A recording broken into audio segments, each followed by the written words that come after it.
že ráno, oni už na motorke idú, ešte v trenku. Začínam baliť. Choďte. Dojdeme s Viktorom. Na pumpu. Nemám benzín. Dobre, ideme sa chystať baliť. No, musíme ísť. Dneska zase má pršať po obede, tak musíme stihnúť dojsť ubytko, než začne pršať, alebo zmokneme. Takže asi zmokneme. Lebo ja som ešte deň pobalený, jak vždy.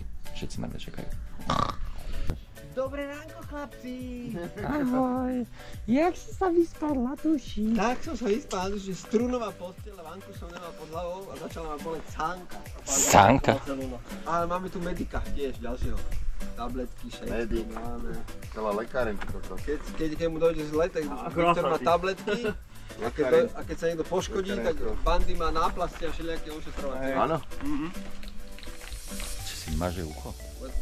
Piče, nemusím počúvať celý deň. Kyselinu do ucha. Ja som ticho. Ideme si zobrať veci. Ja som tu všetko. Poďme. Ideme zobrať veci ešte.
Keď sme tu dom prišli, to by mala byť nejaká ksicht vychrysaný do skaly. Tak sa ideme skúsiť na to pozrieť. Čo to je tam vzadu? Úplne sa podobá na Doda ten ksicht. To isté. To teda ako hodne veľké, je to takto pekne nad Dunajom. Ideme ešte na ten most pozrieť. Môžeme aj kúpiť hlavu.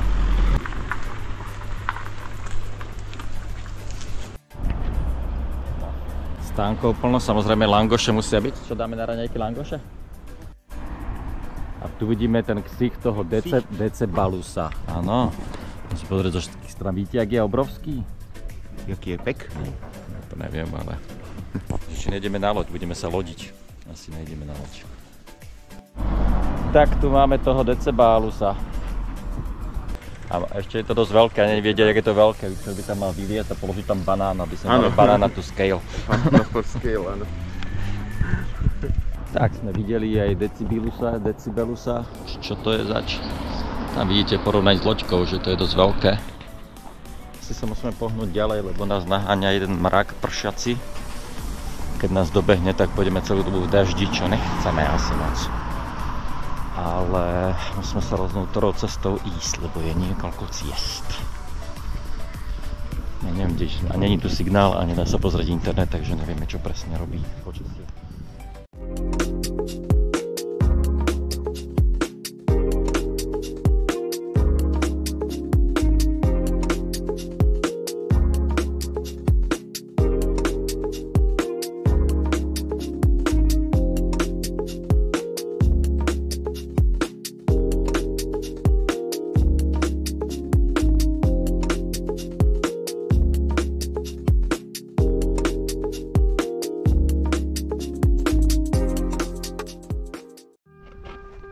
začína pršať, dávame nepremoky. To pomôže, nevieme. Ja neviem. Je jak nový.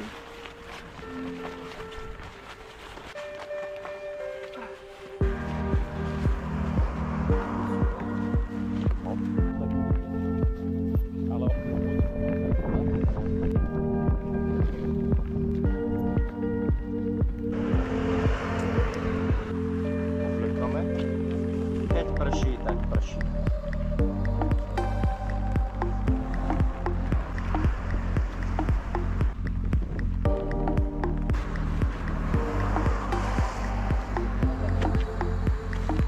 Tak asi tak.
Telefón najvodotesnejší zo všetkých vodotesných telefónov a 3 kvapky na ňo padli a zmokol a už nejde.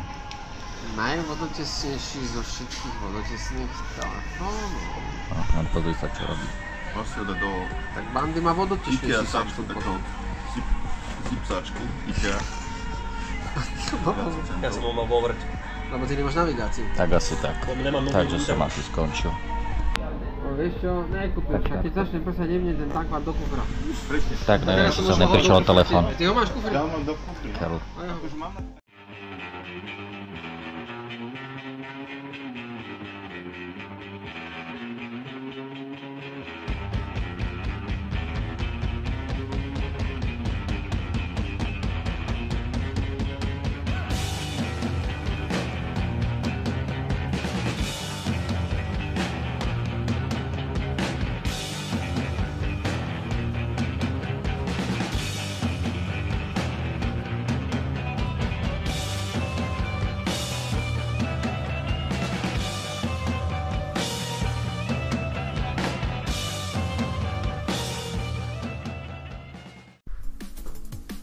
Tak sme konečne dorazili na hotel. Celý mokrý, všetko mokré. Doktor mokrý, všetky veci mokré. A nemáme si kde ani sušiť veci, lebo máme luxusný hotel, kde si nemáš kde niečo zavesiť a vysušiť. Ale za to máme výhľad na ihrisko detské. Dobre, no musím vyskúšať ten môj telefón vysušiť, či sa ešte rozbehne, či ne. A seba. Boty mám isto mokré, premočené, ale inak zatiaľ celkom OK. Idem zistiť, what's the damage. Tak ti ukážem, jak vyzerá motorkárská izba, keď prší a človek dorazí na hotel. Ponožky, obaly, bunda sa suší, prilba sa suší, všetko sa suší, gatie sa suší, nákrčník sa suší, kufor sa suší. Všetky veci, všetky kufre,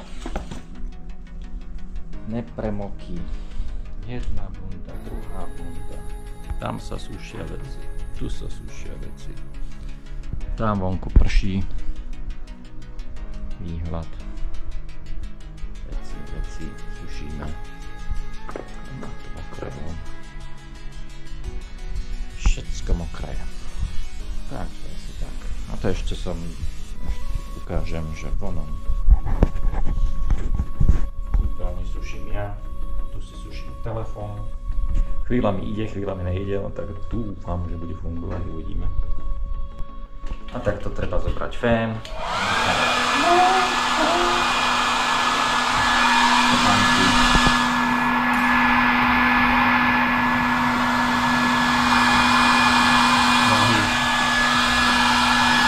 Je tu.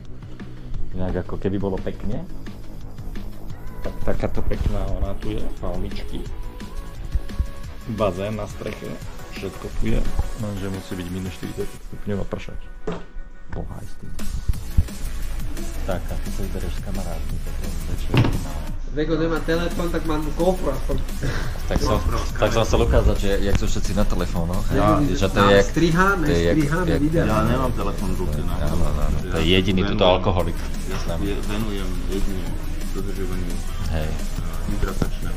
Peknú reštauráciu tu majú. No, alternatíva. Aj mačku tu majú, tu beha mačka niekde. Počkej, keď ju nájdem, to nafilmujem, ale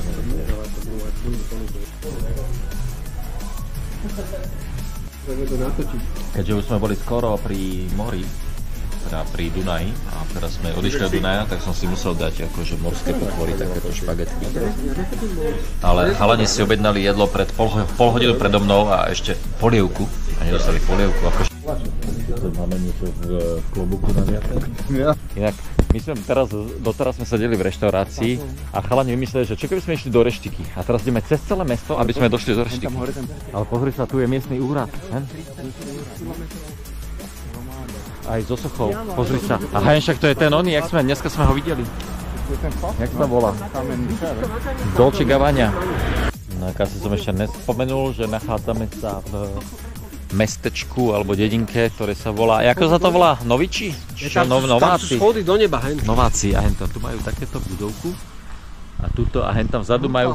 Poďme do toho kostola, po tých schodoch. Ja by som to tiež odfotil, keby som mal čím. Ja ti to pošlem do kopas. Nemusíš, lebo ja tak nemá mi to kam prísť. China shop.